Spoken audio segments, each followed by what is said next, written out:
Gene, I played golf with your son last week. My son? Yeah. All set, Rick? Okay. This open meeting of the Master Plan Implementation Committee is being conducted remotely pursuant to Chapter 2 of the Acts of 2023, an act relative to extending certain COVID-19 measures adopted during the state of emergency, signed into law on March 29th, 2023. This meeting will be conducted via remote participation. No in-person attendance by members of the public will be permitted. All members of the Master Plan Implementation Committee are allowed and encouraged to participate remotely. This act allows the Master Plan Implementation Committee to meet entirely remotely, so long as reasonable public access is afforded, so the public can follow along with the deliberations of the meeting. The public is encouraged to follow along using the posted agenda unless the chair notes otherwise. Members of the public who wish to view the live stream of this meeting may do so by going to Northborough Remote Meetings on YouTube via the link listed on the agenda. Ensuring public access does not ensure public participation unless such participation is required by law. This meeting will not feature public comment. Now, time to take attendance. Julianne Hirsch. Here. Amy Paretsky. Here. Millie Milton. Here. Ashley Davies. Here. Tracy Camerano. She's trying to get her volume to work. Oh, She's here, but she can't get any sound. okay. I see her on the list here. Okay, we'll mark her as here. Fran Baxter. Here. Gene Kennedy. Here. Gene Cahill. Haven't seen Gene yet. Rick Leaf is here. John Campbell. Here. Jen Tolman. I see Jen, you're muted. Hi, I'm here. Hi. Okay. I have a few things to cover on the agenda tonight. First item is to finalize the executive summary and to talk about the feedback we got in terms of what the committee feels are priorities that we ought to bring forward to the select board when we present the plan. You probably saw the final edits to the plan have gone recently to Weston and Sampson, and we're looking to see if we can get those back and tentatively see if we can't schedule a joint meeting with the select board for the 18th of January to present the plan. Lori, have you got any feedback from Jonathan Law about that January 18th date yet? Not yet. Okay. Well, that's going to be our next regularly scheduled meeting. So let's all hold January 18th open and we'll see what we hear back from Weston Sampson. You all got copies of the executive summary. We did get a few edits to that a couple of weeks ago when we had sent that out after our past meeting. Lori made those changes, distributed those back to the people who submitted the edits. And what you see tonight is the result of those. There were some changes, moving some of the text around, deleting some of the wording that referenced sort of the difference of opinion and softened that tone of the executive summary. And at this point, all of those who submitted their changes did not submit any others. So from my perspective, I think we have a finalized executive summary. Are there any other comments about the executive summary before we plan to include that as the first section? Go ahead, Lori. Jean did submit some follow-up changes, which were incorporated. So this version that I sent out to you should incorporate everybody's changes. Okay. More or less, because some people wanted different language for the same sentences. So it ended up being a blended affair. Okay. So at this Rick, I point, have are a there few when there's are there any time. questions or comments about the executive summary, or can we consider it finalized? Go ahead, John. So, with all due respect to those who edited it, I did not submit any back because what I read was Jean and Amy, I think, were leading that.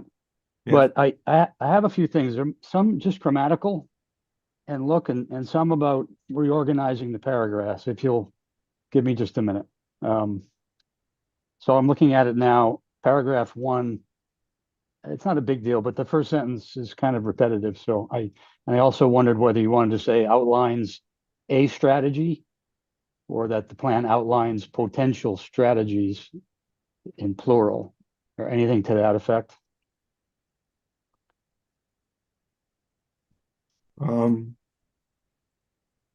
Because it's really a number of strategies, is it not? Maybe you're trying to use the word strategy as an overall thing. Yeah, I could go either way. I don't have an issue with making that particular change. Is there anyone? Not hearing any enough. objection to that, so we could say outlines potential strategies. Okay, fair enough. My next comment is in the ensuing 3 paragraphs where you describe each scenario. I don't know if this is the exact look that you would have, but a suggestion would be you start each with scenario 1, for instance, in a colon, and then a descriptive sentence. I would bold that whole thing from scenario 1 to the period at the end of that sentence. And then I would do it for the subsequent scenario 2 and 3 paragraphs. In this, it's a little bit grammatical, but in scenario 1, colon, you list the area and end it with a period. In scenario 2, you begin, the area on Main Street bordering the Assabet Valley is currently used by Harvey Corp. And I think you're trying to say it's not really a complete sentence so much as it's a description. I feel like you would add the word that. The area on Main Street bordering the Assabet River, that is currently used by Harvey Corp. Or you just, I mean, to make it consistent with the other scenarios, you say the area on Main Street bordering the Assabet River, currently used. Comma, fine as well, right? Yeah. The word is out of place unless it's prefaced by that or taken out altogether. Mhm. Okay, Maybe you're right. Comma instead of the word is would affect the same thing. Mhm. And in scenario 3, the same thing. The area south of Main Street, comma, bordered by South Street to the east, Gale Street to the south, and the town common to the west. okay. My next comment is that when you read through, you get to page 2, the last 2 paragraphs. Paragraph 4 on page 2 relates back to the 3 scenarios that were just described and gives an overview of those, and that more data is provided. And the paragraph that follows that describes in general our comments about the plan meeting what the consultants did, and that we're not expected to do it all at the same time. It's good text, but it seems like to me it would flow from the first 3 paragraphs describing the scenarios. You would then follow with, on page 2, paragraphs 4 and 5. Then the other paragraphs each describe a particular area or priority goal, which was one of the other assignments we had to give our top 6, so to speak, and I'm sure we're going to discuss that. But I would think you would want the summary to reflect what those top ones are if we reach consensus on that. For instance, right now on page 1, the 4th paragraph discusses the traffic analysis. It seems out of place, and it's almost an afterthought because it did not result in our desire to change anything about Route 20. It was a discussion point, but it isn't one of our recommendations. Whereas there's a paragraph recommending zoning changes. There's a paragraph recommending the economic development staff position. There's a paragraph recommending underground utilities. There's a paragraph recommending housing. There's a paragraph recommending traditional New England feel. And so it's almost like those should flow in the order of priority that we reach tonight, Um, perhaps? So am I well- making sense? This just seems to be out of place in the way the paragraphs are. The way I read the executive summary is the first page kind of goes into the various topics that are covered in the plan. So the traffic analysis is an entire chapter. So I think it's important to include it. So I think maybe to deal with what John is pointing out and what I felt as well and didn't have time to really tackle it is maybe just headers or section separators. It's just so much text and it just looks like it all just goes together, and it would be great just to, scenarios, traffic study, or just kind of like some headers. Yep. I think would probably accomplish that. It's tackling a lot of different issues, but they're just kind of all blended into this one.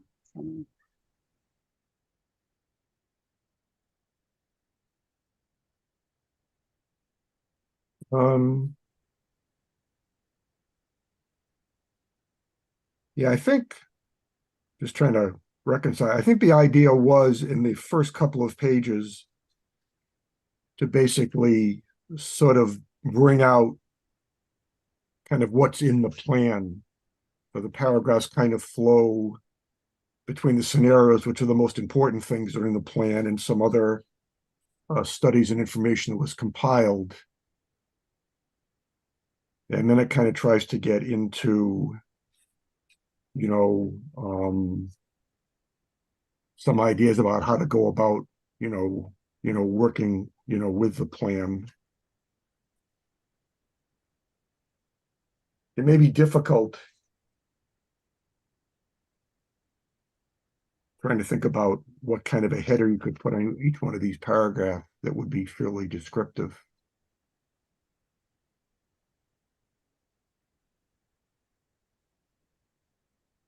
Well, if you I would if you think, took a like that paragraph that John, you just mentioned, that fourth paragraph on the second page, it talks about the chapters, chapter 3, chapter 5, chapter 7. So I can see that moving to the first page. But then I think, the traffic analysis, that's chapter 4. So that belongs on the first page. And then, like, this plan sets forth the vision, that should be after that, in my opinion. So that would kind of work toward what I suggested. If that fourth paragraph, page 2, was moved to be after the paragraph describing scenario 3, and the traffic analysis follows that. So as you say, you're describing the different chapters, and that flows, and then you could then basically plug those two paragraphs in ahead of what's next. It just struck me that what's next is somewhat random, because the first thing talked about is underground utilities, which I think is an awesome idea, but it's I don't know, it was the number one thing that you wanted to put there. And it's just, I was looking for a way to flow from the most important things down. I think the reason the underground utilities in there is because it seems like it's going to be an obvious question that we wanted to at least get some information out about to the select board prior to them reading through the whole plan to find that in there. It was mentioned at a number of the public meetings. So Well, let's say, we just want to sorry to bring it interrupt, out. let's say you're right that you leave it there. I wondered then about two things in the paragraph about underground utilities. It states the plan, paraphrasing, recommends that this work be deferred until major Route 20 construction is needed. Did the plan say that? It does. So it pretty much says that because Mass DOT, so the sidewalks are in good shape. So because it's a huge expense and the utilities would go under the sidewalks, it is unlikely that Mass DOT will allow, because remember, they own the right of way. So it's unlikely that they would allow the power lines to go under the sidewalks if the sidewalks don't have to be redone at this time. So the time to do undergrounding of the utilities is when the sidewalks are in such a state that they need to be redone anyway. Is there precedent for that you've heard of in Yeah. other towns?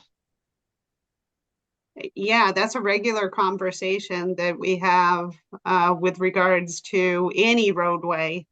So I know in Millbury, when I was doing the downtown revitalization work, that is when we addressed all of the issues with the utilities. So we ended up doing a major sewer line replacement project because the road was already going to be disturbed in order to accommodate the new drainage infrastructure. And also the gas lines were replaced at that time too. Because the last thing you want is to dig into a brand new roadway. So we actually, I believe it's a regulation that says that you can't dig into a newly paved roadway for a period of 5 years. Thanks for explaining. I have one other grammatical change and I'm willing to stand down after that. It is the paragraph that's currently paragraph 2 on page 2. It reads, the plan recommends that the town consider zoning changes to diversify the types of uses allowed and an increase in overall density. So the grammar doesn't work. I think you would strike the word and the word in.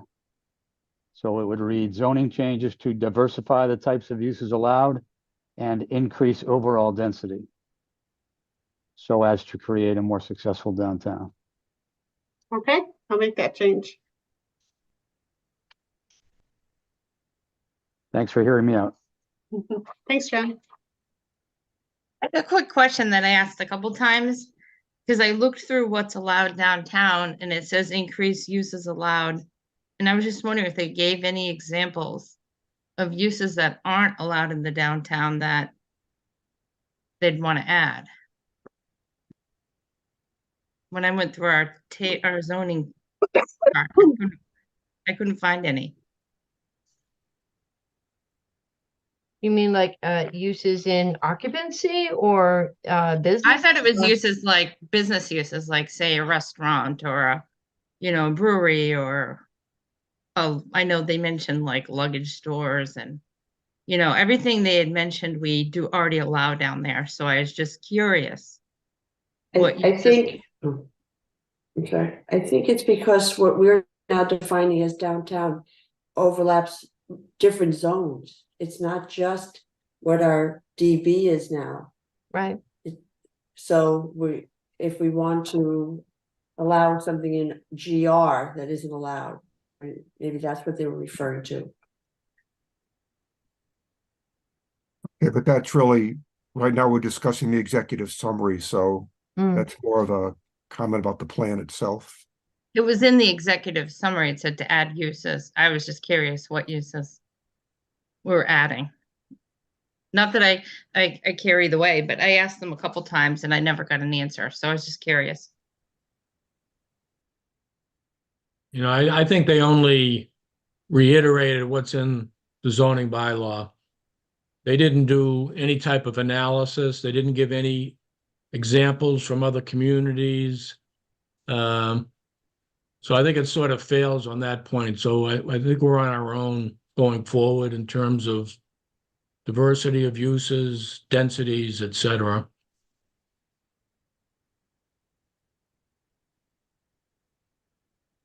Okay. Can I ask a question of Amy? Yeah. So Amy, are you saying that sentence is kind of redundant, that, we really, I'm not sure if it's redundant, but the way it was in there, I was just wondering what uses we needed to add. Being on the planning board, I was just curious, because I saw that the items that they talked about, luggage stores and stuff, and clothing is already all allowed. So I was just curious. Yeah, so I guess it's not that it's redundant, but it's just confusing to me because I don't know. It doesn't tell me what they're thinking of adding. It's just a sentence that doesn't mean anything if there's no suggestions on what to add. Hmm. I think you can just be creative and say, yeah, we can add more uses. Let's consider what they could be.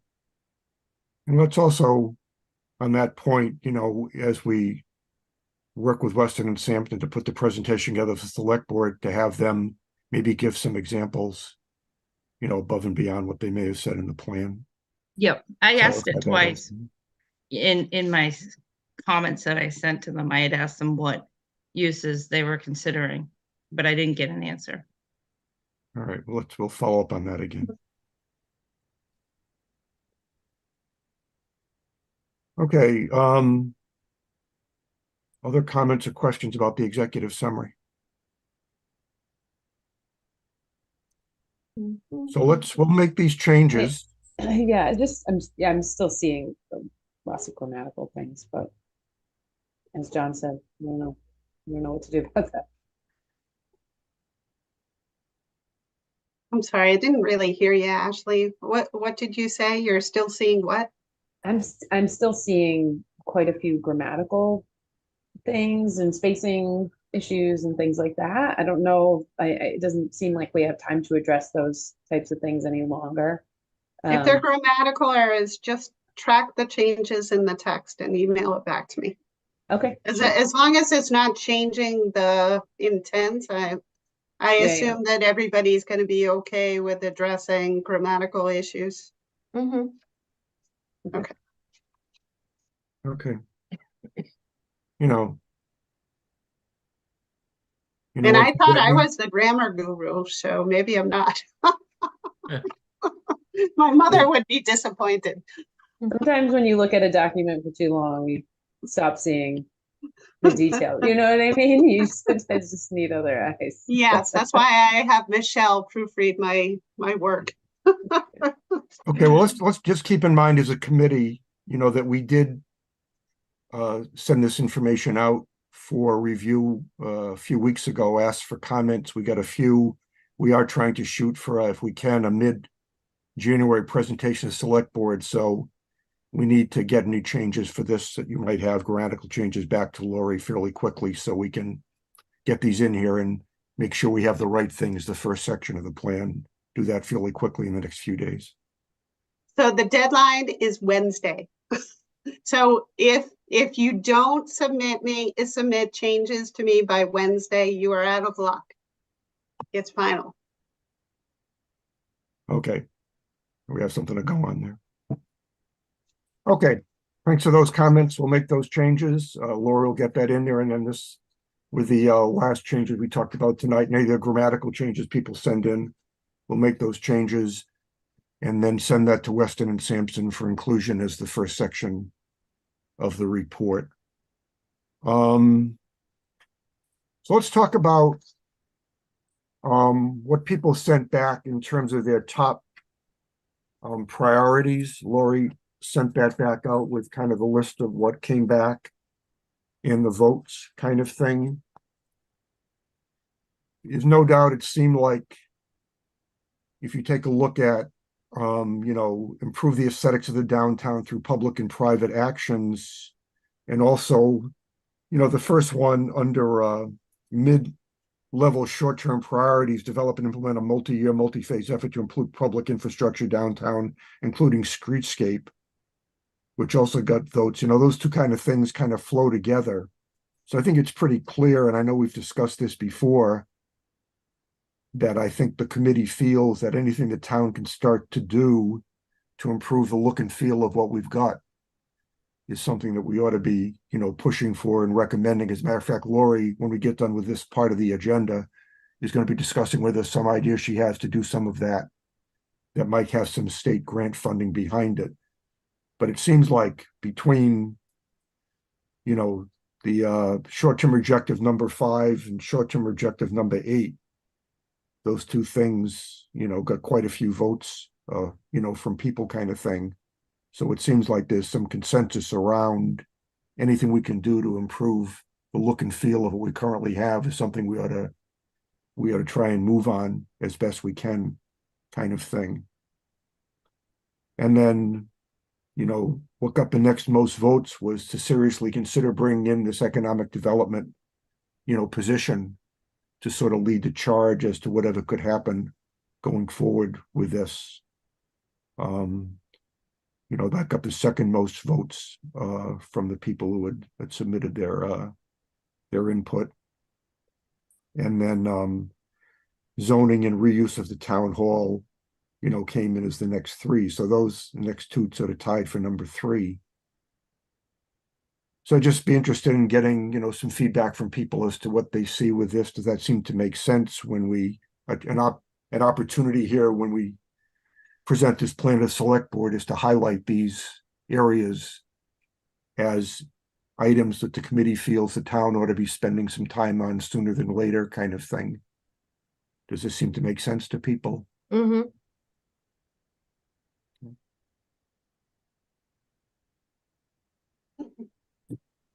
Rick, it seems like the top one, improve the aesthetics of downtown, is, I know it's repeating the words that were in the plan, but it's so general. So whether the words are added at the presentation or we add them ourselves, I wonder if that you talked about combining it with signage and streetscape, and maybe it just needs to speak specifically to things that we believe could happen. I mean, we can amplify that by talking about, it's kind of interesting that we talked about aesthetics of the downtown, and yet one of the things that got some votes, but not quite as many, was the one on building facade and signage improvement, which you could, to a certain extent, could be rolled into, a multi-year, multi-phase effort to include public infrastructure downtown, including the streetscape. Although I guess public infrastructure would be more the streets and the sidewalks and plantings and things like that. Improve the aesthetics of the downtown through public and private actions, might tie into the building facade and signage improvement program, which could be given an example of something that, could be reconsidered as part of improving the aesthetics, as well as things we can do with street trees and planting and signage and things like that. Is there anything that people do not see here in terms of short-term priorities they feel, that we ought to be bringing forward, or are we basically going to be kind of highlighting during the presentation, the things that we've got listed as top short-term priorities? Just for me, I don't know if others did it. I didn't pick like objective 5 in like all of them. I would say like not sure about actions 1 or 2, but like 3 to 7, or even like, I don't know how everybody else voted. I was just curious. I didn't feel that all of the objectives, all of the actions under it could be done right away, but some of them could be done and others would have to wait longer. Right. Like even in short-term objective number 6, I voted for that, but I voted to add 10% of affordable housing. It's like inclusionary housing. We used to have it in town to make sure we don't go below our 10%.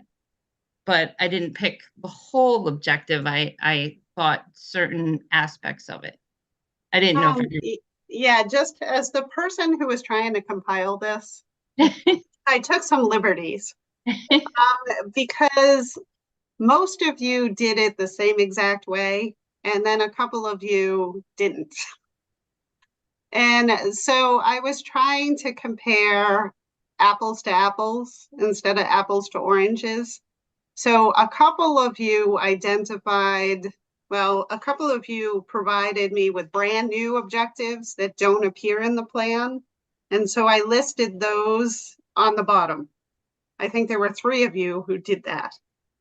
Then a couple of you only gave me a couple of objectives or priorities that were in the plan, and that was it. And then some of you gave me more than 6. So a couple of you gave me 7.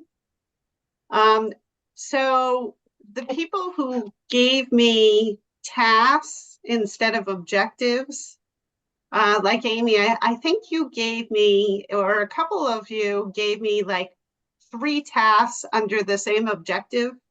So I just ended up putting you in the objective category because it was kind of a struggle. But the assignment was to go through the objectives and pick the ones that were your top 6. So where people ended up doing different things, then clearly you were the only person who voted that way. So it wasn't a top vote getter anyway. I thought you had said to pick an action or an objective, so I went through and I picked a couple, mostly actions I picked underneath objectives. Well, now you know that I put the objective that the actions went with. So I might have given 3 votes to some of them because I picked the different actions. I think I might have given you 2 votes in the same objective because you did that. So I didn't give you all 3, I gave you 2. I did the same thing. I wasn't clear on that. I mean, some of them, it was just the objective, but some the tasks, individual tasks. Yeah, So I'm then sorry that the instructions weren't clear. I just thought underneath the objective, some of them would be really expensive to do where others were easier to do. So they weren't like all or none, you know.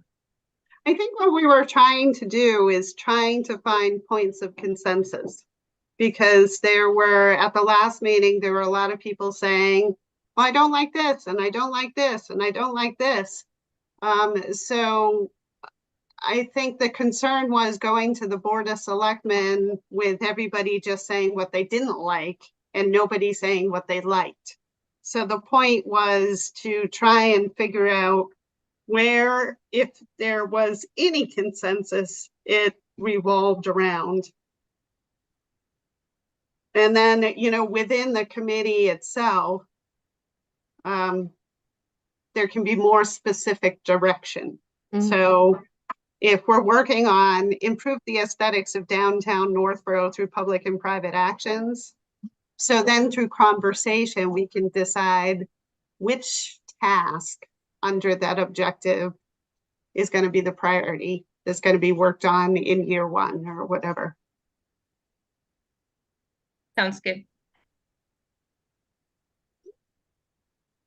Rick, I know Julianne's got her hand up. Oh, sorry. I Okay, was go ahead, I was Julianne. just wondering if you could share on your screen that final list, because I can't find it in my email. Sure, let me find it. Oh, that'd be so helpful. Thank you. Just bear with me a minute.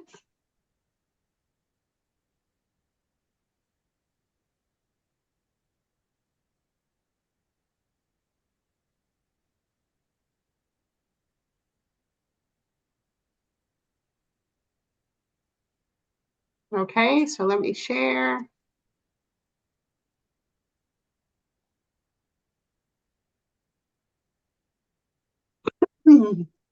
So here we go.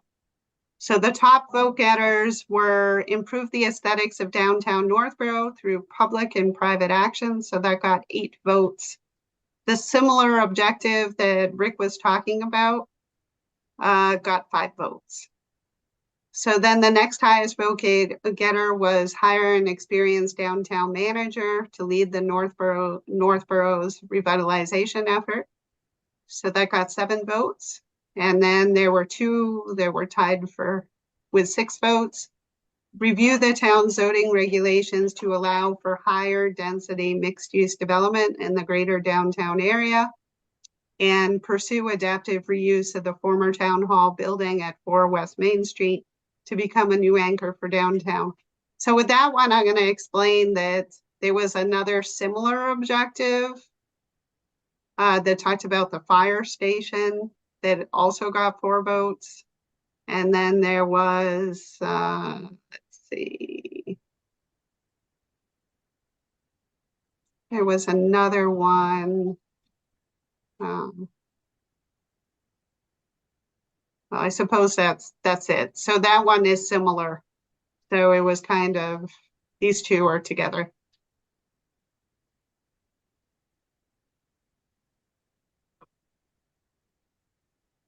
And then if you want to see the new ones that people added, those are listed at the end. Pursue opportunities to connect the town common with Assabet Park by creating additional open space for walking connectivity and adding additional parking. Connect neighborhoods to downtown by expanding the sidewalk network. Alternative housing. Work towards cleaning up the Assabet River and other bodies of water. Sign bylaw for consistency and enforce current and future sign bylaws, and add possibilities for White Cliffs into discussion of downtown revitalization. So I wasn't quite sure. Do people want these added to the plan itself? Because they don't currently appear in the plan. No, I don't think that would be helpful at all. I mean, I think they're great options, but I think that those would be more appropriate as we go through the plan. Some of them are really specific and some of them are vague. So I think you're opening up a can of worms by trying to add those in. And I do think that some of them are already covered in the overall larger context of the plan. Yeah, I think, you know, short-term objective 8 that got 5 votes about develop and implement a multi-year, multi-phase effort to improve public infrastructure downtown, including the streetscape, sort of gets at maybe those first couple of comments, general comments that weren't in the plan about sidewalks. Mhm. You know, connecting, you know, Assabet Park to the common and doing a better job of connectivity between neighborhoods in the downtown could be, you know, rolled into something that would be looked at in terms of multi-year, multi-phase effort to improve public infrastructure. It Right. might be just on the edges of downtown, but there's a connectivity between the downtown and those areas, and sidewalks is definitely going to be something that's going to be part of improving public infrastructure anywhere in the downtown. So those two, I think, fit a little bit, you know, into, even though they're not called out specifically in the plan, you know, they fit short-term, whatever it is, short-term objective number 8. Yeah. So when we talk about infrastructure, you know, we can mention that as part of this, you know, the town ought to be considering sidewalks and connectivity to neighborhoods and the possibility of improving the access between Assabet Park and the common. Are all things that our town could consider in the short term. And I think the one with the sign facade and or the signs also falls into the, you know, improve the aesthetics. So I think they're sort of, how do you improve the aesthetics? Well, you make consistency in your design, or you make rules and regulations. So I think those fall under that. Yeah. We could roll some of these together a little bit. But I'm not hearing any concerns or objections to the ones that got the most votes. It seems like we ought to be emphasizing this whole idea of aesthetics and infrastructure, public and private, reinforcing that, you know, towns that have been successful doing this have a staff person dedicated to this kind of work. And then, you know, there's going to have to be some emphasis looking at the zoning one way or another to decide how we want to do that. That comes out in the executive summary also. When we talk about the town hall, you know, is undergoing, the whole town office thing is undergoing current study. And the plan does, the executive summary does call out the fact that this 4 West Main Street building could play a significant part in the revitalization of that Blake Street area. So the town needs to give serious consideration as to what it wants to do with that. And that it is a piece of property the town now currently owns and for the most part is vacant. So that rises up a little bit. The fire station could be rolled into that, but the fire station isn't going to be vacant for a couple of years at least. Although the fire station, I think, the plan outlines some good ideas about the fire station.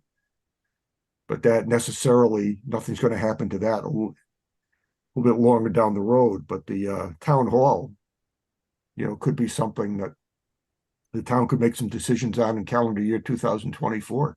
Mm-hmm. I think they will make some decisions with that. And so it's important, I think, to emphasize that the plan does talk quite a bit about this Lake Street area. The town hall plays an important part in that. So that just needs to be kept, consideration needs to be kept as to how that plays into this.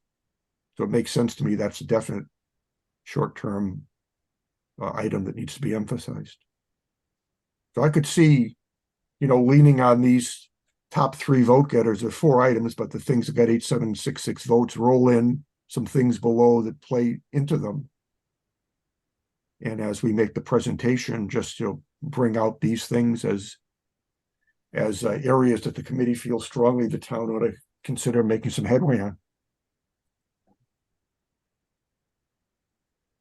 That seem reasonable, everybody? Mm-hmm.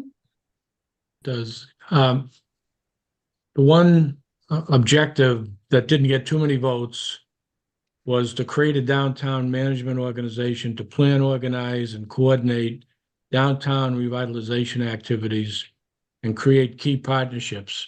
Yep. Could we move that up and sort of link it with the hiring a downtown manager? Yeah, we could do that. My thinking is, for whatever reason, the selectmen are going to make that decision on a new staff person, probably beyond the planning aspect. There'll be financial considerations, et cetera. But a downtown management organization is essentially a committee to implement the downtown revitalization plan, just as we are a committee to implement the 2020 master plan. And that is something organizationally that selectmen can discuss and can implement fairly quickly. And we will then have a mechanism to focus on downtown, which I think is what's been lacking, all these years. There's no one entity responsible for improving downtown. So if we could link that with the staff person, if the staff person, if they decide not to have an additional staff person, well, at least we have a downtown management group that can take the ball and start moving with it. Yeah, I agree that these should be linked together. I guess my feeling, though, is that every one of these committees needs a staff liaison. And for the most part, any of the work that gets generated out of this falls back on the staff to do. So I think it'd be important to recognize that if the town wanted to create a downtown management organization, it would really be important to have this economic development coordinator or downtown manager in place to be the staff liaison, to work with this committee and every day do the work to make some of these things happen. To expect that a citizen committee is going to effectively be able to make significant progress in this without some staff support isn't going to work. And I think one of the things we discussed before was there really isn't the staff capacity right now to do this. So I agree, Gene, these things are linked. Mm-hmm. But I would emphasize that to make it really work, there needs to be a staff position that heads up or acts as a staff support for that committee. And I'd agree with what the that. committee wants to happen. So I mean, I think that one is short term, which is to get the downtown manager. The second one is medium term, which is then to develop a committee. I think they do make sense in that order. yeah, I agree. But we can definitely, as we discuss the downtown manager recommendation, we can link it with, the downtown management organization as something that this person could lead and use as a sounding board and a place to generate ideas and make this happen. So yeah, they definitely go together. Yep. Okay, good comment. Anything else?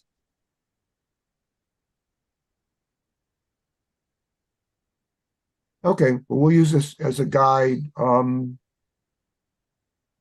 My sense, Lori, as we head towards scheduling this joint meeting with the select board, is probably you and I and Julianne are going to have some advanced meeting with Jonathan and just run through how this presentation is going to work, who's going to do what, who's going to lead it, and how we roll in some of this into the presentation. So I see it kind of being a combination of, some of the discussion being led by the MPIC and some of the discussion being led by the consultant. We have to figure out how that all kind of flows together. And then obviously there'll be a lot of questions that need to be answered. So, we used to do this in the master plan. We had these, preliminary meetings between, you and I and Ashley and the consultants, kind of thing. So we should think about sometime, once we know what date we're shooting at, setting up an organizational meeting to sort of think our way through this. I think we should do that about a week in advance of our meeting, because they're going to need time to prepare the presentation. So I think it'd probably be helpful to have that meeting before they've ironed out the specifics of their slides. Yeah. Okay. All right. So just to sort of recap here, we've got some changes that were brought up tonight to the executive summary. A couple of people indicated they'd like to submit some more changes. Those need to be into Lori by Wednesday next week so we can finalize the executive summary. Waiting on Weston Sampson to confirm a date when they could be available to do a presentation to the select board. I would like the final plan to be done and in the select board's hands at least a week before whatever this meeting is going to be, so they have a chance to read through it. And then Lori and Julianne and I will meet in advance of that meeting with the consultants, Weston Sampson, and sort of put the strategy together for what this presentation is going to look like. But one of the open items right now is the actual date we're going to do this. But for now, let's hold open the 18th. That's on January 18th is our next regularly scheduled meeting date. We'll see if we can make it happen for that date. If we can't, then we'll have to start communicating as to getting some consensus around other dates that might work. But we're pretty close here to making this presentation at this point. I just want to thank everybody. I mean, we put a lot of work into this, got a lot of different opinions about it. I think that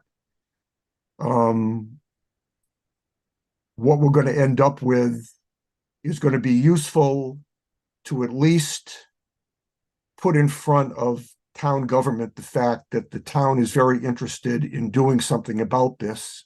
Exactly what happens will be determined by a lot of external and internal factors, but by producing the plan and having a general idea of what might be possible, we're furthering what the town told us when the master plan was done, that there's a significant interest in making improvements to our downtown area. And this is the next step in trying to move that forward. Once again, where this all ends up down the road will be dependent on a lot of different factors. But in the absence of doing what we've done, I don't think we'd be in a position to sit before the select board and say, let's keep moving this thing forward, because that's what a lot of people in town want to see happen. So to that extent, I think we made some good progress in the past year with this. And I think we've continually meet the objective of the master plan, which is to represent the town's interest in trying to improve and revitalize the downtown. So once again, thank you everybody for everything you've done and submitted and your ideas and stuff like that. I think we're moving in the right direction. Where we end up, we'll see over time, but I think we're moving in the right direction. So once again, thanks everybody. Thank Thank you. you. Rick. Yeah, for You leading. guys have done the heavy lifting, so thank you. Yeah, thank you for keeping this moving. Thank you. Okay, so next Rich, you item on have the a hand agenda. up. Jen has a hand up. Oh, sorry, Jen. Go ahead. You're muted. I muted. I just wanted to say something. I don't think it belongs in the plan, but just for FYI, the Cultural Council is raising money to do a sculpture for downtown and a mural again for coming 2024.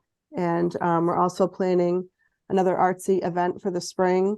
So it probably doesn't belong in the plan, but I just wanted everyone to know that in the interest of trying to become a cultural district where we can get more money from the state, we are planning some kind of cool things for the spring. So hopefully it'll give a little juice to downtown as well. Well, And that'd if be anyone great. has any ideas that the Cultural Council can kind of implement, please feel free to reach out and we'll try to, do that. But we are going to start raising money for that. So that's it. Thank you, Jen. Thank Yeah. you. And Julianne had mentioned to us that she'd like to get the Cultural Council on one of our agendas coming up. So if we can't do it at the January meeting, we'll try and do it at the February meeting so you guys can come in and tell us what you're thinking about, and that'll be a great discussion. So sooner than later, we'll have the Cultural Council come before the MPIC also. That'll be a good thing. Okay, great. Thank you. So the next agenda item has to do with some ideas that Lori has about downtown improvement. It sort of plays into some of the things we've talked about here. She mentioned to me that there's a state grant program we could apply for to get funding for this, and she has a lot of ideas about what might happen. So I asked her to just sort of give us an overview of what she's thinking about, what she's done in Millbury about this, and just get a general idea of what's happening here, and we can feed back to that and see what it would take to move forward, because this definitely fits into first the one thing that got the most votes, which was improve the aesthetics and the infrastructure downtown. So go ahead, Laura. Thank you, Rick. So there is an MVP, Municipal Vulnerability Preparedness Grant, that's going to be due the first week of June. And this is a grant program that was a very big funder of my downtown revitalization effort in the town of Millbury. So I thought that it would be a good program that we could apply for the engineering only for Blake Street. So I thought that it might be interesting for me to share with you the street view of the town of Millbury so that you can see the downtown revitalization project there. And I'd be interested in getting your feedback on certain design elements. So the design of the downtown in Millbury was partly designed to appeal to this particular grant program. So this grant program is really into funding climate change mitigation. They also are particularly concerned with flood remediation. And in the town of Millbury, the downtown, the Blackstone River flows through the downtown, and there have been flooding issues within the downtown itself. So this was a particularly good fit for the town of Millbury. There would be some adaptations for the town of Northborough because, of course, it's a different community with different issues. But there are some particular design elements that I was thinking that would fit very well in the town of Northborough. And I wanted you to see what they look like in the town of Millbury so that you could kind of give me some feedback on whether or not you think this is something that you would like to see in Northborough. So I'm going to share my screen. And luckily, I just realized that the street view has been updated as of a few months ago. So this is a view. So this is the phase 2 downtown revitalization project. So this is the project that was fully engineered when I was working for the town of Millbury. And I ended up leaving when the construction bids arrived. So I think it was like 2 days after my departure that the construction bids came in. So I wrote all of the grant applications for this phase 2 project and was facilitating the design process. So this is Elm Street. So this project was constructed by J.H. Lynch. This is actually the town hall in Millbury, and across the street is the brand new fire station. The facade is now virtually complete, but this video was taken probably in, actually it says June of 2023, so it was a few months ago. So this is a little pocket park that was constructed as part of this project. There are pedestrian scale lights. So these are decorative LED lights that are 12 feet tall. All of the sidewalks, of course, are concrete. And then they have porous paver, decorative edging. So underneath these pavers are perforated pipes. So when it rains, the sidewalks are pitched in such a way that the water flows off of the sidewalk into these porous pavers, which then goes into the perforated pipe under the sidewalk, and then empties into rain gardens that are located within these vegetated bump outs. So here is an example of a rain garden. So you'll see that there is a gap in the granite curb that's filled with stone. So this is engineered soil underneath the mulch. So the rain, the stormwater infiltrates into this rain garden, and then on the surface are pretty flowers. So this is something that the MVP program really likes, because of course, instead of doing your typical engineered system of catch basins that then go into detention basins, or they go directly into a river or stream, this enables the stormwater to be infiltrated on site directly into the ground. So this is an idea that I was thinking of for the Blake Street area. But I want to continue down the street and show you some of the other design elements. So this right here is a seating wall. So people can sit there. These are porous pavers. Once again, decorative. And again, the water falls onto the pavers and infiltrates directly into the ground, instead of the traditional way, which would be that the pavers are set in concrete, and then they ultimately go into the roadway, and then they go into catch basins, and then into the river or stream or catch basin. So as you go down further down the street, you can see that there are these vegetated bump outs. This isn't a complete project, so I'm going to continue down the street so you can see one that is. So you can see that these bump outs are placed in locations where on-street parking is not allowed, because you cannot have parking spaces that abut a crosswalk. So normally in the downtown, you would see that this would be striping, which would tell people that you can't park there. And then you'd have the crosswalk. But in this scenario, instead of putting striping on asphalt, you're doing these landscape bump outs, which provide an opportunity for street trees. They also provide an opportunity for these pedestrian scale streetlights.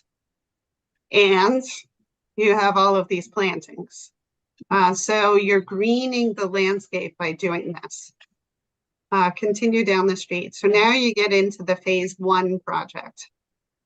So this project was completed a year before. So it's had time to kind of grow in a bit. So of course you have the cement sidewalks. Once again, you have the porous paver, decorative edge.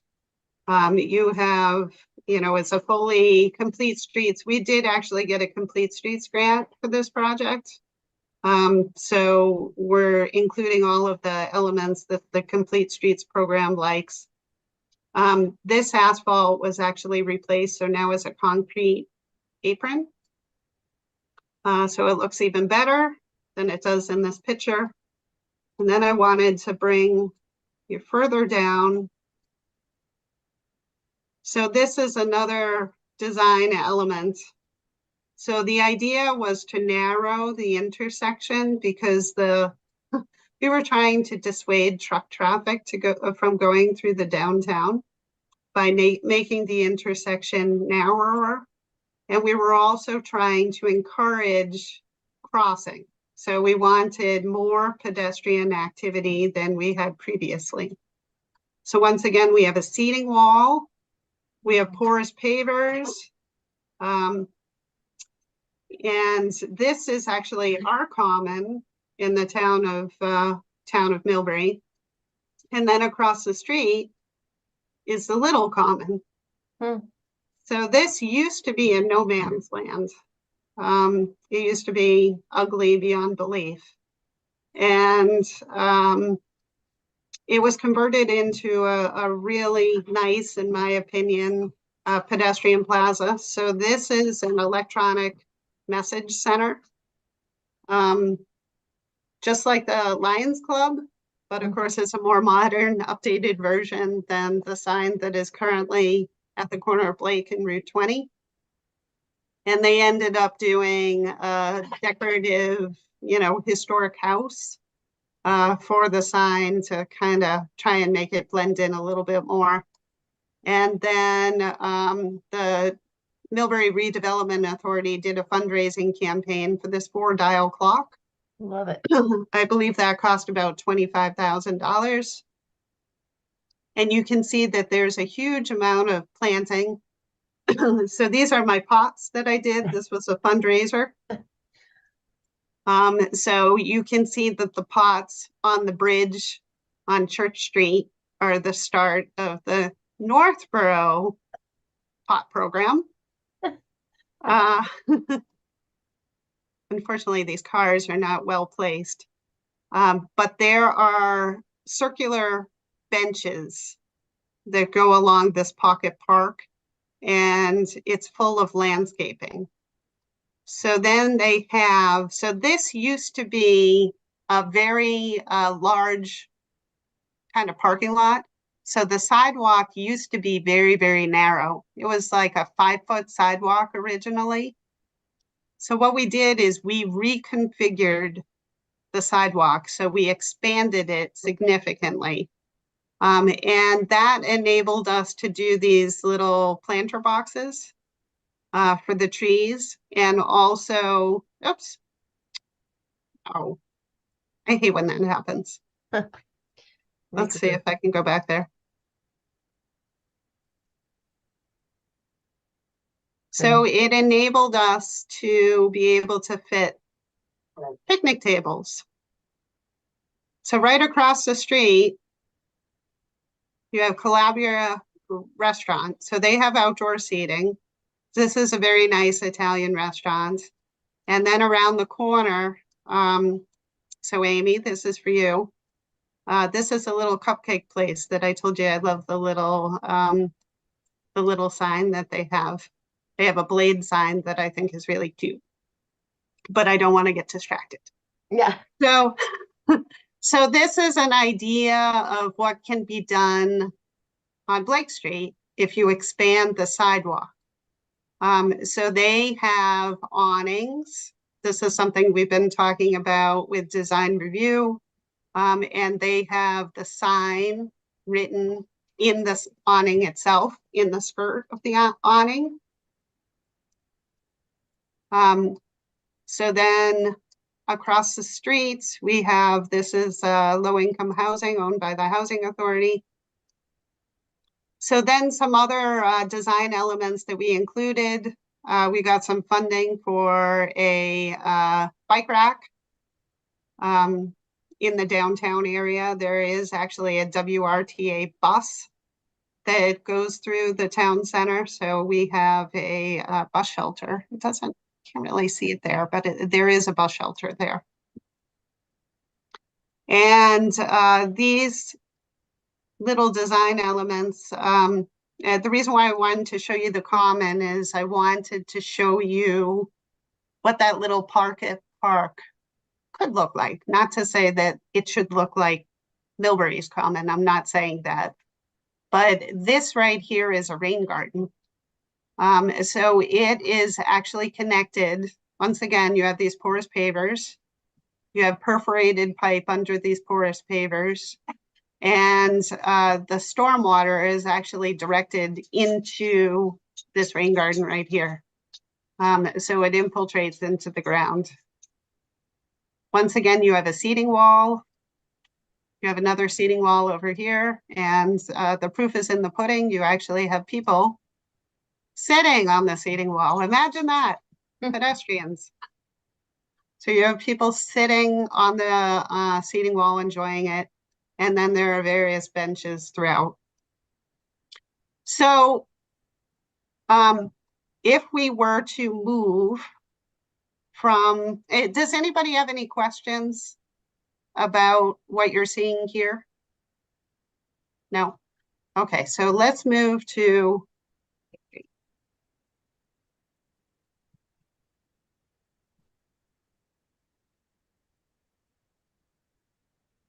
oh, actually, I'm going to put in for West Main, make sure I end up in the right spot.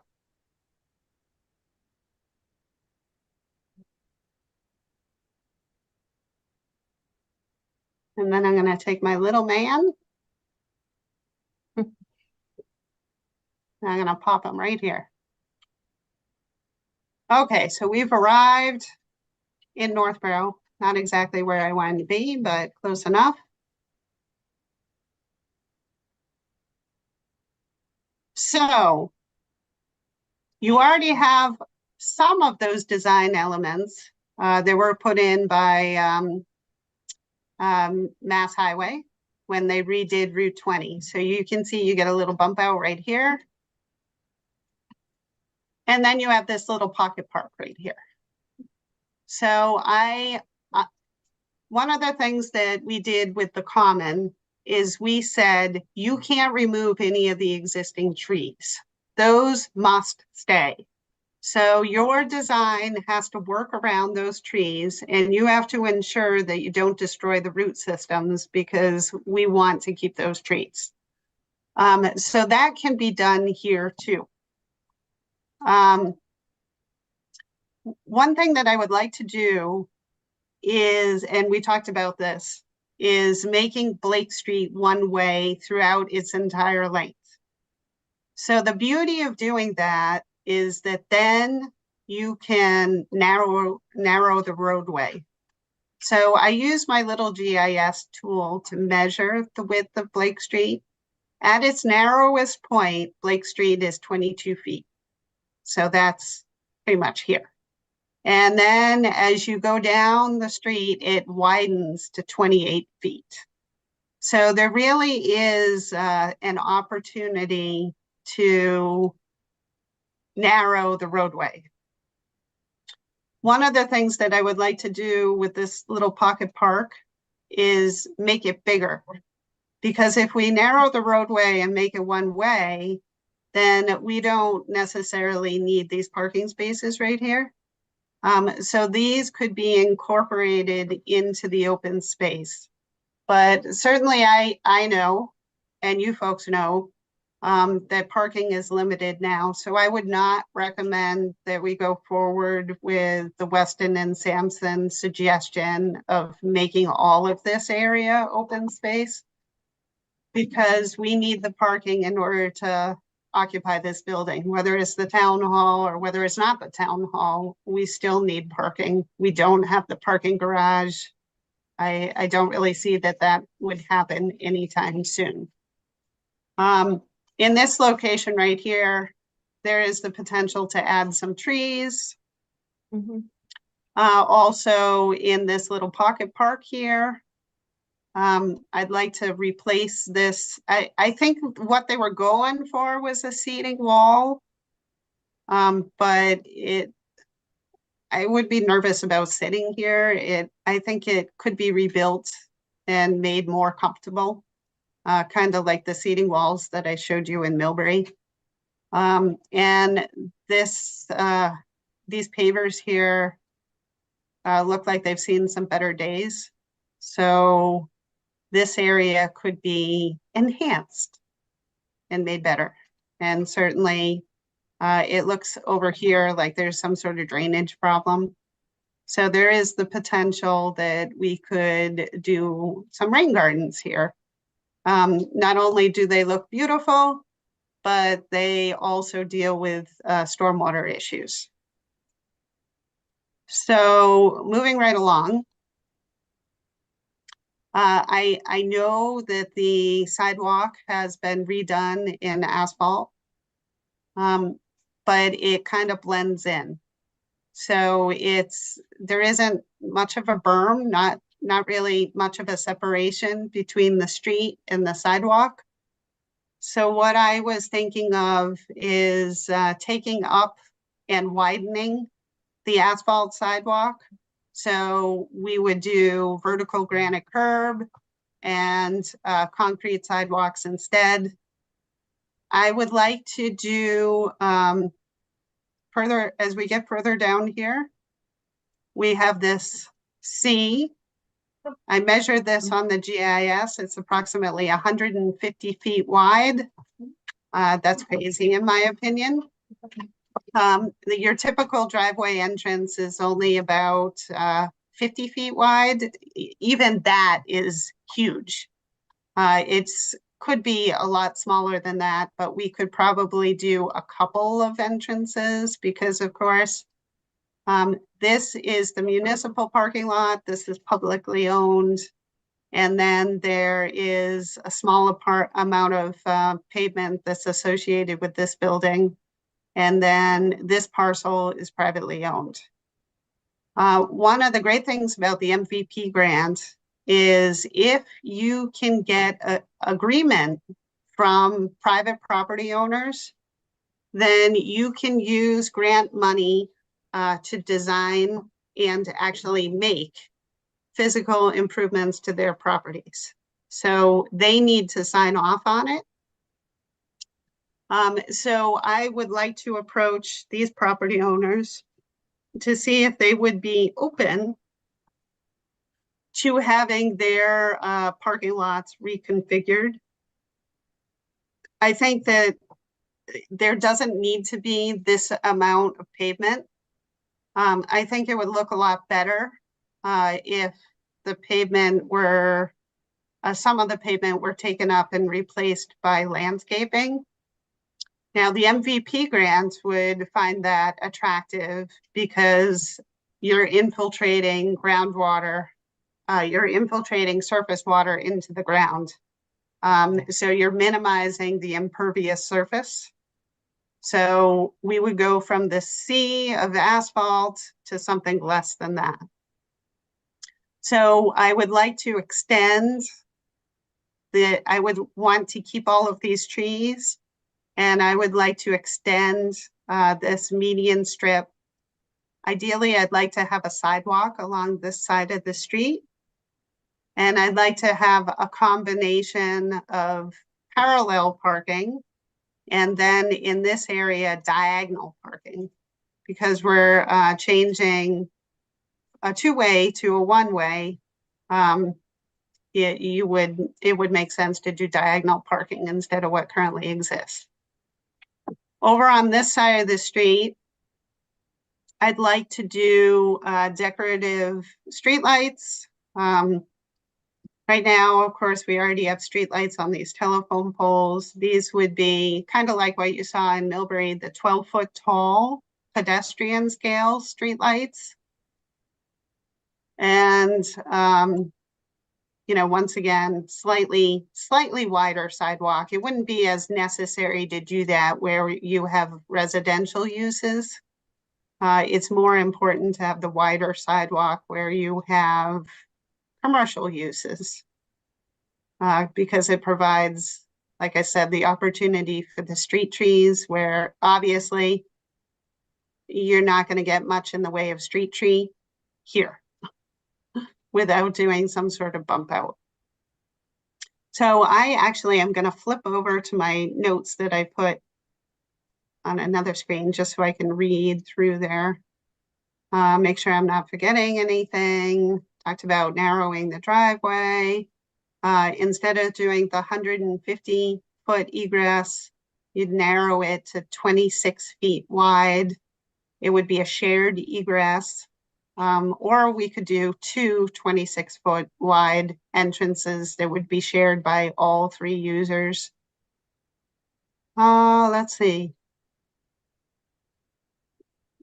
Expand the width of the landscape buffer, like I said, put in sidewalk. Oh, reposition the dumpster. So there's a dumpster shown. I'd like to relocate and remove the clothing boxes if they're still there. Yeah. So I'm going to go back to the other view. So I'd be interested in hearing your thoughts. Is this something, are these design ideas something that you'd be interested in or no? I mean, I think I very think much it so. would look beautiful or gorgeous if you could do those things. Are you talking about doing this whether it's a one-way or a two-way? Either way? Well, you wouldn't be able to do as much if it's a two-way, just because you're so limited by space. So the right-of-way is relatively narrow. So the town only has jurisdiction over the public right-of-way. So that includes the sidewalks, and that includes the municipal parking lots and that pocket park. But you're saying that you would do this if it's a two-way, only certain parts of it? If it's a two-way, then it might be difficult to get that parallel parking in there. Mm-hmm. And you can still do bump outs. They just have to be narrow. So this really hinges upon whether it goes to a one-way. Right. It's already partly a one-way. Exactly. Right. So it would be consistent. So I would not narrow the roadway further than where it's already narrow. So that street width would stay 22 feet. Mm-hmm. So my proposal is to make it a uniform 22 feet instead of what it currently is, which is 22 feet, and then it widens out to 28 feet. Okay. All right. That makes sense. Lori, I have some questions. Yeah, sure. So the MVP grant is for, in the case of Millbury, there was flooding issues that kind of argued for the rain garden effect, but we don't have any particularly identified vulnerability in that area. So that's one question. Another is that it's really for adaptation to climate change. Mitigation is more on the level of drawing down carbon and, kind of maybe eliminating heat islands or maybe taking out curbing and hardscape and being able to put in trees. But so that's kind of a concern about the fit of this particular location for the MVP grant. And then I also wanted to say about the area that you identified as a potential place where water is not draining, that looks on the green, the existing green, that looks like it's really compacted soil. That's, I think, where the kids play. So this is a huge gathering spot for middle schoolers, and they're down there just having a gas in that park and probably trampling the grass to death. Yeah, I mean, just because it's middle-aged kids, middle school kids that are there, they could certainly enjoy a spiffier looking spot, I think. I just think that's why the grass has died, not because of a water issue there. Okay. Yeah, I mean, the MVP program, so in Millbury, The issue there that I really kind of trumpeted was climate adaptation, so the heat island impacts. There is the low-income housing right there on the corner, which was super helpful for getting that. It is actually an environmental justice area. So that was another feather in the cap, which Northborough doesn't have. But Northborough does have a significant amount of low-income housing in the downtown owned by the Housing Authority. So I think that that would be helpful. And then also there's, the food bank, there's the various activities that the churches undertake that would be helpful in the application. So I do think that we have some things that we can kind of celebrate to enhance the application.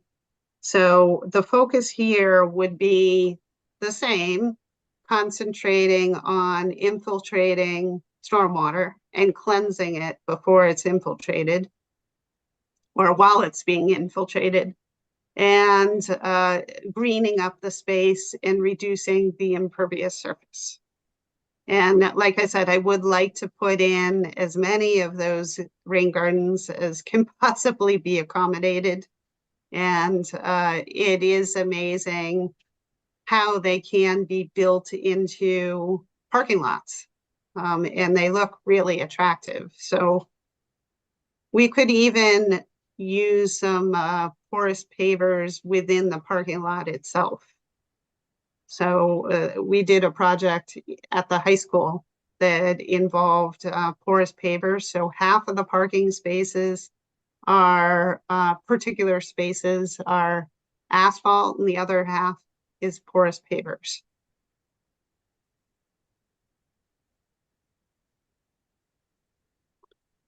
Julianne? So I think what you have thought about and presented to us looks beautiful. But I have a couple of questions. One is, which way would you make it one way? So I would stick with the current pattern. So right now it's one way going into Blake Street from Route 20. So Yeah. I would stick with that. So maybe we should think about that, because that's a difficult way to get in from Route 20, especially when there's a lot of traffic. I wonder if looking at it the other way might be, maybe we'd have to do a traffic, study or something, some kind of analysis to see which way would be easier. I mean, it might be just me, but going into Blake Street from 20, it sounds more difficult than going into Blake Street from Pierce Street. But anyway, that's point number one. Point number two is, how do these rain gardens work in really rainy summers? Like, how do you prevent the flowers from, or the trees from drowning? So you have to be careful about the plant choices.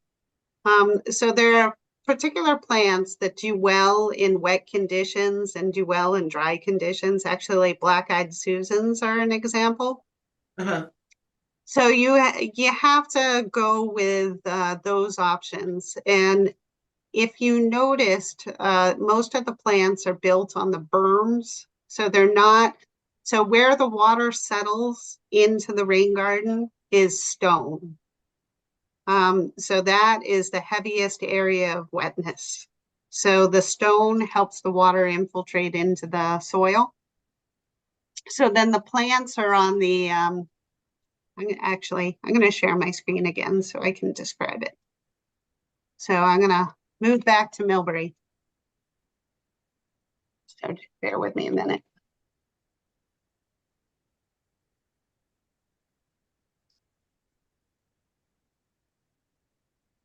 I'm going to take my little man and fly him over there.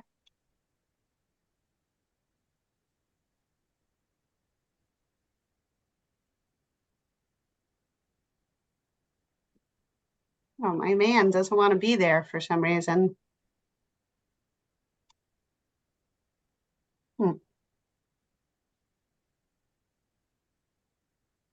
I think I'm understanding what you're saying. What you're saying is that the water is not going right into the, like the top part of this garden. It's going, and there will be good drainage, so it's, So the plants are actually on the edge. So the plants are higher up than where the water is going. So the okay, stone is in the middle of the rain garden, and then the plants are a couple of inches taller than that. So okay, they're not actually sitting in the water. okay. And Unless it is, I mean, there are occasions where they are sitting in the water. If it's an absolute torrential downpour, then they're sitting in there, but they very quickly dry out. So that's kind of a tricky, a tricky design, it sounds like, but that's to be discussed later. And I just have one more question. Would you present this project as our first project? Because I think a lot of people are hoping for some improvement in the intersection of 135 and 20 and Church. I mean, can it all be done at the same time? Can we? Well, this is an engineering exercise. So like I said, the grants application is due in June, and then you sit and wait for 6 months. So usually you don't even hear until November, December timeframe. And then it's a year-long engineering activity. And then you apply for the next round of funding. So the same thing happens all over again. So you apply for the funding to construct. Typically you get the award in November, December timeframe. Then you do your RFP in order to get a contractor, and then you start construction the following spring. So this is really 3 years. So if there is interest in making like little improvements to like grass strips that currently exist, like that, if that's something that the garden club wants to take on, then absolutely be my guest. You know, this project wouldn't get off the ground for a couple of years, so there's ample time to do little projects here and there. So those grass strips, I think are beyond what a garden club can do. That has to be, you know, soil, the junky soil has to be taken out, good soil put in. That's also, that's not something that a garden club can just tackle. But okay, thank you for your answers. I see there are other hands up. Okay, I can keep track of hands. Okay, John, go ahead. Lori, I just wanted to say, if you found a way to incorporate some of those images from Millbury about what was accomplished and what you accomplished there as part of the presentation when you're talking about our number one short-term priorities, I think that would be really effective, and more so than some of the generic examples that the consultant started with. So I was very impressed with the way that looks. They're relatively low-cost projects, and it ties your experience to it. So I really think it'd be very effective for you. Unfortunately, it wasn't low cost. Each of those phases was over $2 million. Okay. All right, I agree. I agree with. Depends I on your agree. definition. I agree with you, John. I think those are good visuals. So that's a good suggestion. We had to talk about that, Lori, about maybe working in a little bit of that into the presentation. Fran, go ahead.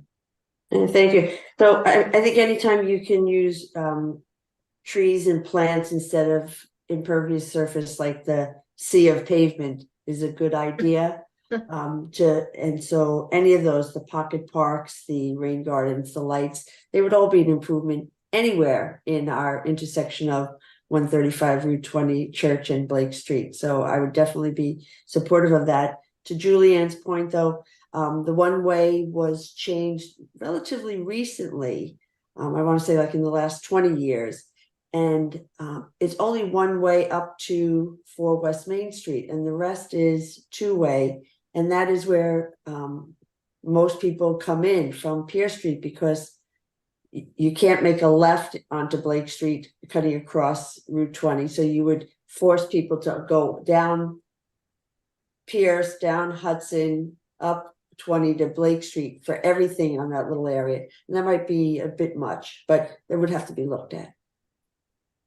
Fran, the counter to that though is, you know, from the very beginning of talking about downtown and how do you get more people to stop and shop and so on. And, you know, we've already agreed we can't put more parking along Route 20, but it's not easy. But if you think about people pulling into Blake off of 20, finding a way into those new businesses, and then, you know, you loop onto Pierce. Granted, it's not ideal, but there's been many towns that have incorporated bypasses to Main Street and created pockets around that. And that's what I visualize for Blake, Pierce, and, you know, again, not a perfect scenario. You'd love to be able to come in from Hudson, for instance, or whatever. And you'd love to be able to turn into it from two directions from 20. But I think, you know, I could visualize when 4 West Main is developed and you've got something there, then that's a destination for people coming in. Maybe you have to make it easier to get in there. It's a mess, but I think that would be a way to create that traffic flow, and you know, as opposed to discouraging it. If you made Blake one way the other way, then no one's going to turn in there. You know, I don't think. Right. No, absolutely. The point was that I don't think it's as simple as just making it one way. I mean, Sure. You have to be able to get around, right? And there has to be traffic flow, and whoever are the traffic flow people would make the decision as to what works best. Well, I Especially kinda for like- those apartments too down there, whatever works best for them getting in and out. Like Yeah. if those people that live there had to go all the way around to Blake Street, I don't know. I mean, down to Main Street to get in. I don't know. But I Well, guess they're probably going to go where there's a light anyway. I mean, you know, unless they know they're turning west on 20, then they're not coming down there. They're going back. They're going the opposite way. You know, I would expect they probably come out on Hudson if they have to turn east, you know, or they go out of town the other way. But yeah, anyway, this is a good discussion though. Just the whole visualization of better activity, parking. Yeah, I could totally visualize when Lori was talking about, you know, just enhancing that and you pull in, you park, and that's the whole thing we were missing from some of our very earliest conversations. That how do you park and get to stores or shops in downtown? Yeah, I think that anything we can do to improve Blake Street in any way sort of moves us down the road towards what I continue to see, the interconnection of 4 West Main Street and the existing fire station when it eventually becomes vacant. Yep. That area's got potential north of Route 20 kind of thing. And it's going to take, you know, negotiations with private landowners and a lot of things to continue to develop that into some sort of a workable, pedestrian friendly shopping / residential, you know, district kind of thing. But to the extent that there are plans to continually beautify that area, if we did decide to do something either completely commercial or somewhat commercial with 4 West Main, and Blake Street is looking nicer and nicer behind that, it just sort of leads us down the road of eventually connecting to the fire station on the other end. So I think it just kind of sets the stage properly. Amy? Yep. For some reason, I don't have the raise hand button. Some meetings I do and some meetings I don't. But my question was, if you how much would the engineering plan cost? Do you know? Is it like under 100,000? No, so usually the design costs about 10% of whatever the construction costs are. So what I would suggest, and what I typically do when I apply for grants, is I would ask Weston and Sampson to come up with a concept plan. So work with them, discuss what you like, you know, what we agree we want to see on Blake Street, and then have them develop like a rough concept. So then they would also provide a cost estimate for the engineering services So I anticipate it would, well, this is just Blake Street that we're talking about, so I would anticipate that it'd be somewhere around 100,000. So the design for that little pocket park would increase the costs because of course, you know, then you're involving the landscape architect and so that is I'd probably expect it to be somewhere between 100 and 150,000. So for me, well, I have a question. For MVP, to get the MVP construction grant, do they also have to do the engineering part, the grant? Or say like, if we could get the money from town meeting and start the engineering quicker and then get the construction quicker, so it's only 2 years. So say we get on this year's town meeting for $100,000 to do the engineering part of it. And then the next year we can do the construction grant. Just to get it moving. I don't know, when I hear 3 years, and I don't know if town meeting would want to pay the 100,000, but I know we've wanted the downtown to move forward, so 3 years just sounds like so long. So I was wondering if we can get the engineering money quicker to get moving quicker, if we can still just go for the construction grant from MVP, or do you have to do both? No, yeah, if you folks think that we would have a good shot at being able to secure the money through town meeting, then that's definitely the most efficient way to go. So I'd be happy to do it that way. Now, the one thing is that if we get the money at town meeting, so then of course we'd go out to bid right after town meeting, but we'd only have access to the money as of July 1st. So 6 months may not be enough time to complete the design, because not only would they have to do the full design, but they'd have to do the bid documents that go along with it. And then the grant application is still gonna, you know, it's always due in June. So if we started July 1, we wouldn't have to have the design 100% complete by the time the grant is due in June, but chances are it would be nearly complete. But we'd still have to wait at that point. So we file the grant application in June of 2025. And then we would, if we get the money, I would apply for other grant money as well. And then we would need a town appropriation because there's always a match requirement. So we're still on that same time frame of actually being able to construct in, it would be spring of 2026. Okay, so it wouldn't save any time really to go to town meeting? Well, it could save a year. It It'd be could 2 save a years year. as opposed to 3 Oh, years. okay. Yeah. All right, I guess I got lost. I'm always one for trying to move quicker, though. I think it would be great to save a year. Construction costs just keep going up anyway, so might as well save a year. If we can. Do you think the town meeting would be open to spending this kind of money on engineering? Well, I'm wondering if this, we're getting there's a number of things going on here now. So our role as the MPIC was to basically move forward to the town a plan to do downtown revitalization, which we're going to do. To the extent that we can be helpful in making downtown revitalization happen, that's something we could also do. But I think it's got to be a decision of the select board as to if they want to bring this forward to the town. And the meeting we're going to do with the select board coming up is to basically present the plan and to talk about, we think, something the town ought to think about doing sooner than later is some of this infrastructure improvement and beautification.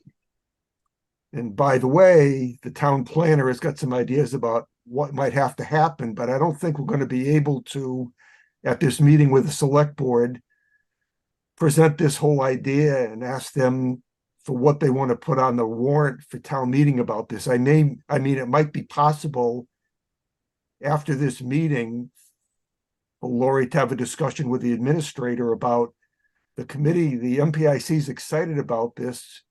You know, what would have to happen to talk about a warrant article tack for this authorization, and we as a committee could endorse it. But I mean, it's What's the harm in asking? Though, Rick? Beyond Yeah. our scope. there's no harm in asking, but I don't think it's the purpose of the meeting. If we have it on January 18th, I don't think the purpose of that meeting is to discuss this particular project, as to just get the plan in front of the select board. Go ahead, Amy. Well, if it's one of the major top priorities, what's the harm in asking a hypothetical that we could put that first phase before the town? You know, I agree. there's- Why be bashful at this point? I also think all the ARPA money hasn't been earmarked yet. So, I mean, I would ask them about town meeting, but I would also not hesitate to ask if you could have the 100,000 in ARPA money.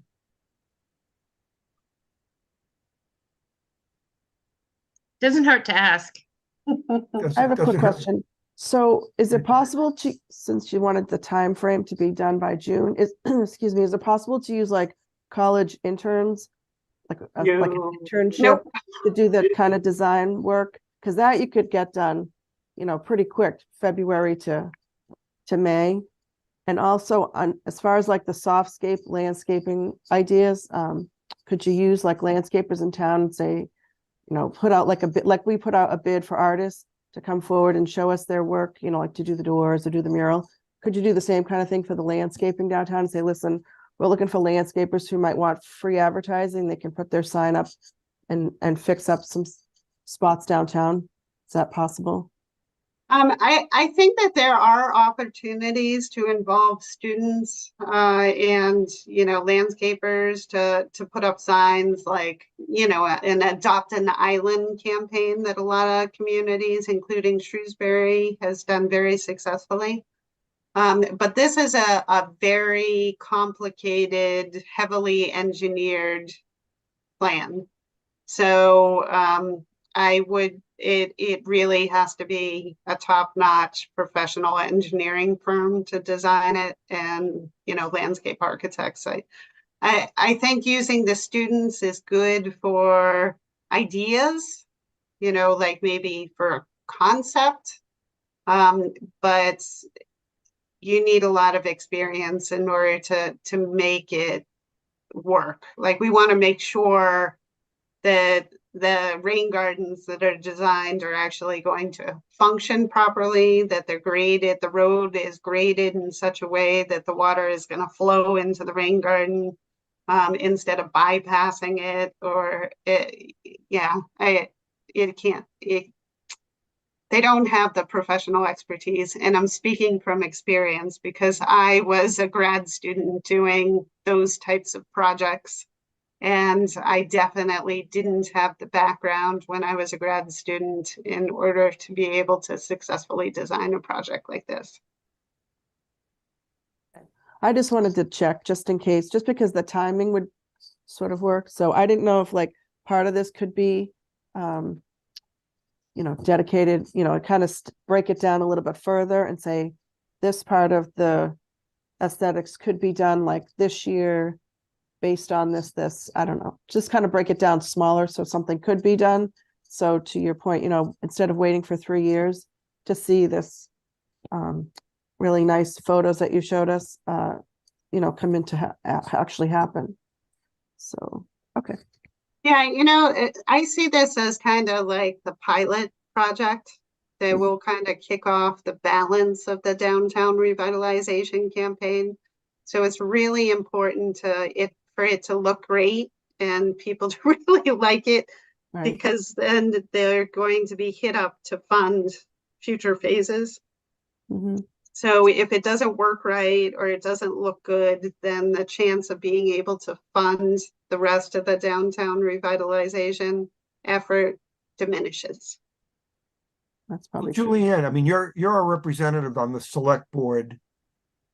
Is it your feeling that if we did a presentation that not only tried to present the plan, but also tried to present a fairly significant first phase project that we'd like to get funded sooner than later, and do that all in one select board meeting? Is that something that, first of all, you as a select board member would feel comfortable with? And how do you feel the rest of your peers on the select board would feel about sort of trying to do more than one thing at this meeting? So I can only speak for myself, but you know, I think to your point, Rick, to get the select board to help us with the kind of general planning is, I think everybody's so anxious to see something happen that to present this project also is a real positive. But again, I'm only speaking for myself. I can't say how it all play out. Well, that's good feedback. Mhm. Well, maybe Julian, you and I and Lori next week ought to just put our heads together and sort of figure out, even before we talk to Weston Sampson, based on what we've heard tonight and the feedback we're getting from our committee, how we might want to structure this, and take some advice from you, Lori, as to how you think, if we wanted to do this, what could be presented, and how to sort of do this in a reasonable manner so we could get two things accomplished: to get the select board to nod their heads to say, okay, we understand the plan, we are going to start to take some steps to start to do things, and we really like the idea of this idea about Blake Street and getting started on that. So let's strategize about that a little bit next week. Maybe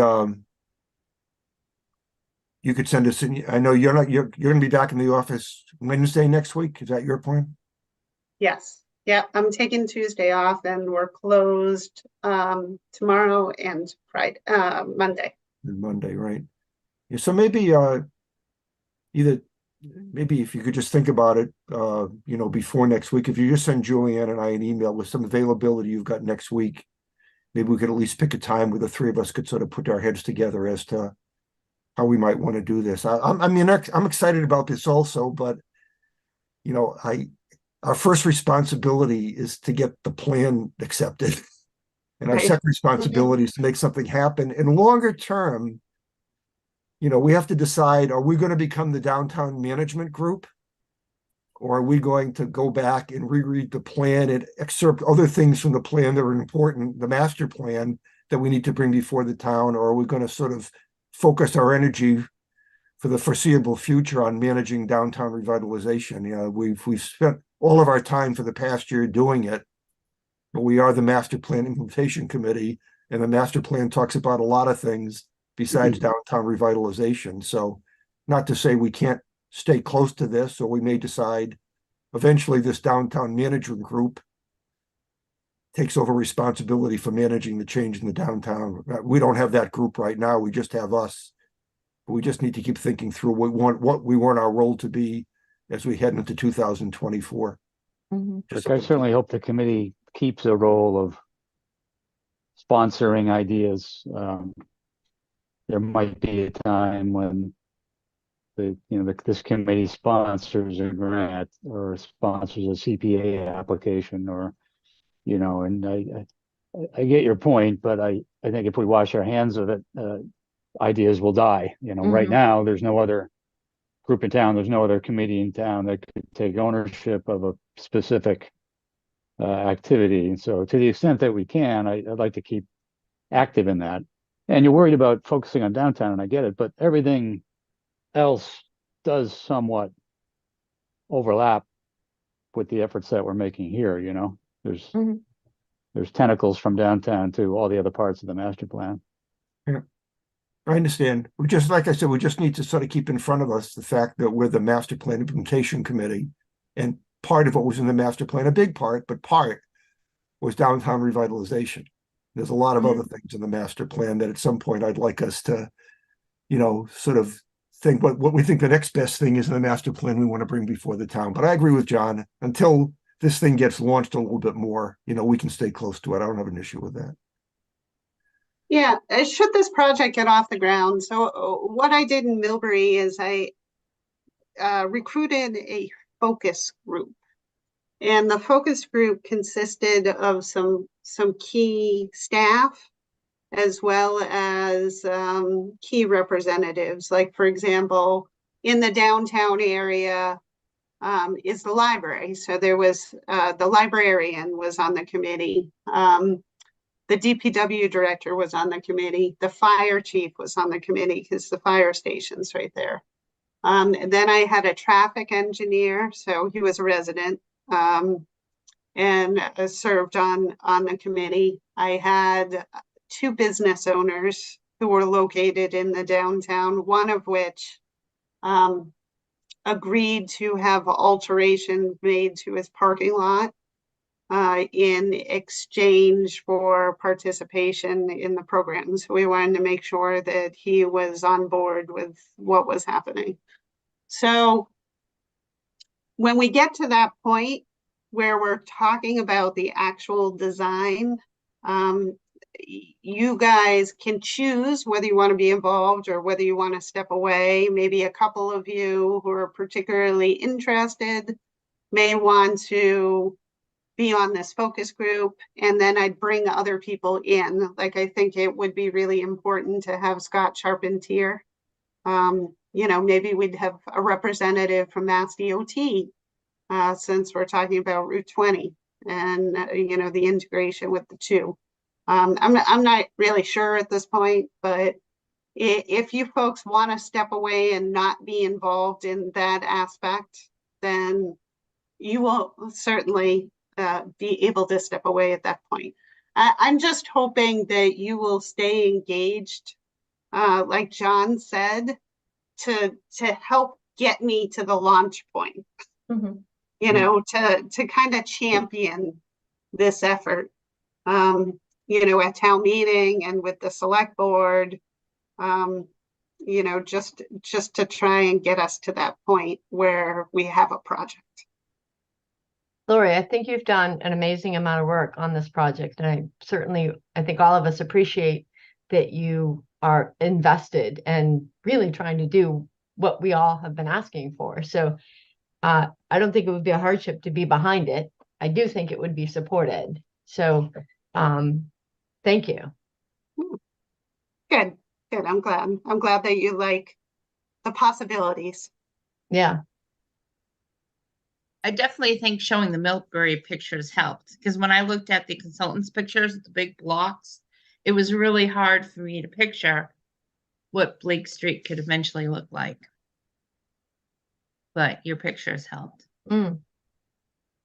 I'll have to take some more pictures now that it's complete. So of course it still kind of looked like a mess because it was under construction. So for a presentation before the Board of Selectmen, I would take some finished photos so that they could see. One other thing I'll add about the Milbury project is I'm very involved up at New England Botanic Garden at Tower Hill. And we have something called a Community Greening Award. I'm on a committee that reviews municipal and private projects that do a good job of doing horticulture and greening and water management and all that kind of stuff. And last year, that Milbury project received a Community Greening Award from Tower Hill Botanic Garden. So Nice. that's something we could shoot for in the town of Northborough, is to be recognized by Tower Hill someday as a community greening location. Something to Okay. aspire to. You'd have to recuse yourself, Rick. I have to recuse myself. Okay, this is a good discussion. Like I said, Lori and Julian and I will try and put some structure around this and decide how we roll this all together into this select board presentation. But I agree, anything we can do to move this kind of stuff forward sooner than later, we ought to be doing. And once again, speaking as the chair of the committee, I just want to make sure that we eventually continue to focus on the plan, the master plan itself in total, as opposed to one aspect of it. But I agree with the comments that we are the group of people that are interested in this right now. If anybody's going to push this forward, it's going to be us that's going to help to do it. So I'm not advocating that we step away to any extent at this point. So, okay, the other thing we wanted to talk about was the joint meeting we had with the Fire Station Building Committee. I think that was December 14th. We had a good representation from our committee there. Plus Amy and Lisa Maselli were also representing the Design Review Committee. And then we had the members of the Fire Station Design Committee and the fire chief and their architects there. And I'll just sort of give my opinion, and then others who were there can give their opinion. I was impressed. I thought the architects had some good concepts in mind. They showed us pictures of the town of Northborough, not only as it looks now, but as it looked historically. They compared the fire station to buildings near it. They compared the fire station to buildings throughout the downtown. They compared the fire station to buildings other places in town. They showed us other fire stations. And it generally seemed that they were on the same wavelength that we're on, that this has to fit in nicely and that it does have to maintain some sort of a traditional historic feel. They talked about the fact that they thought that masonry and brick was the way to go with the building. We talked about landscaping. They had their landscape architect there. They haven't really developed a landscape architecture plan yet, but they understood that the beautification of the downtown was important. And to the extent that trees and plantings weren't going to get in the way of the fire trucks getting in and out of the building, that they understood they had to do something there, but they were limited by sight lines they had to allow to happen. We talked about parking. There are going to be 30 public parking spaces, new public parking spaces there. They're going to be on the westerly side of the building. We talked about, could they be on the easterly side of the building so they'd be closer to the common and downtown, but based on the layout of the building, they have to be on the westerly side. That means that people who would park at the fire station and go to a town event. We were talking about walking behind the fire station, having some sort of public access way behind the fire station, but the land slopes up fairly steeply. There's going to be a lot of earth moving and a retaining wall is going to have to be built. And so they talked about the best pedestrian path would be along Route 20 in front of the fire station. And then we talked about beautification of that sidewalk, some separation between the sidewalk and the street, things like Lori talked about tonight. So my sense was they're on the right path. The chief was thinking the right way. Obviously, the chief is mainly concerned about the functionality of the building, but he completely understood that it had to fit in nicely with the rest of the downtown. There's going to be a fairly tall tower they're going to hang hoses from, and they talked about how to make the top of that tower blend in more with some of the taller structures like church spires or something. The chief talked about maybe a clock in this hose tower kind of thing. That'll be the tallest part of the building that'll be visible from all over town, kind of thing like the church steeples are now. So no complete design was shown to us, but it just seemed like the way they were thinking seemed to make sense to me. And I've got a good feeling that one way or another, what they end up with is going to be reasonable for what we're talking about. And I think they'll include us to take a look at more complete designs as they make them, kind of thing. So that's kind of my takeaway, but other people, Amy, Julianne, some of the others were there. What was your feedback? So first of all, Rick, I have to give you kudos for really making sure that they understood the importance of this building to our downtown revitalization. I think you mentioned it a couple of times, and I'm glad you drove that point home. But one of the things that I'm not clear about, and I did miss a little part of the meeting, is the wall. And if that wall, okay, so that wall is going to be almost 30 feet, which is about a 3-story building. And personally, I'm not an architect, I'm not a landscape architect, but I think if that wall is not made with material that complements the building or that is not very attractive, we're gonna lose something. The wall Julian is talking about is the retaining wall that's going to be built behind the fire station to hold back, this hill they're going to cut into to get the thing flat for the fire station. Yeah, they didn't talk a whole lot about the design of that, except to say they thought it wouldn't be completely noticeable, but it would be noticeable. So that's something we'd have to keep an eye on. That was my major concern too. When they first picked the spot a couple years ago, they estimated the elevations and slopes. And when this group came in, they realized it was way steeper than they had anticipated.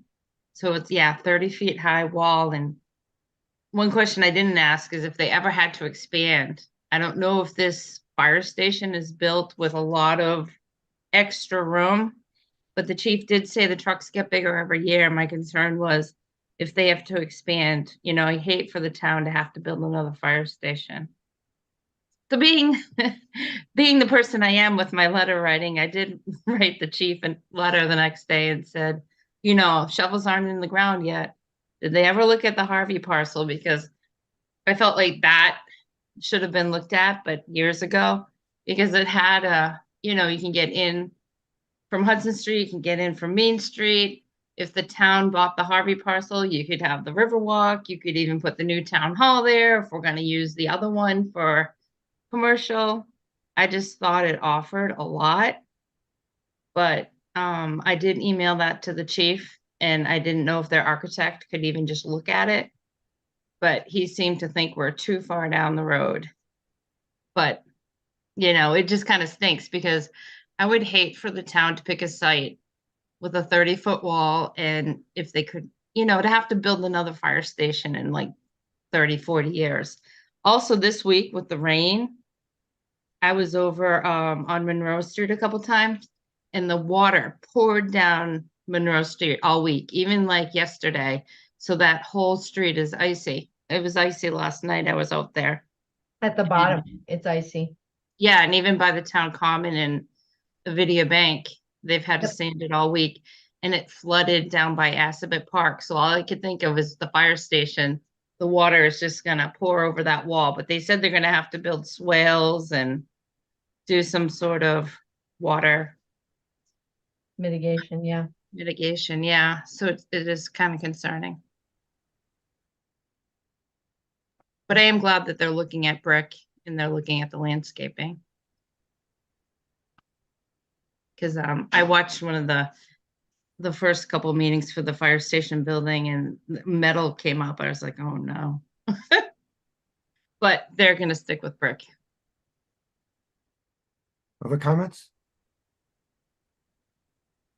So we'll just have to say, I'll stay in touch with Dawn Rand. She's the chair of that committee from time to time and see what they're thinking about, and see if there's some other opportunities for us as they get a more definitive design to be able to provide some input, you know, to that kind of thing. But I think they got the message, and I think they were already thinking that way, you know, anyway, based on the general comments we had. But I think the amount of work the architects went into understanding what the town looks like already was a helpful first step.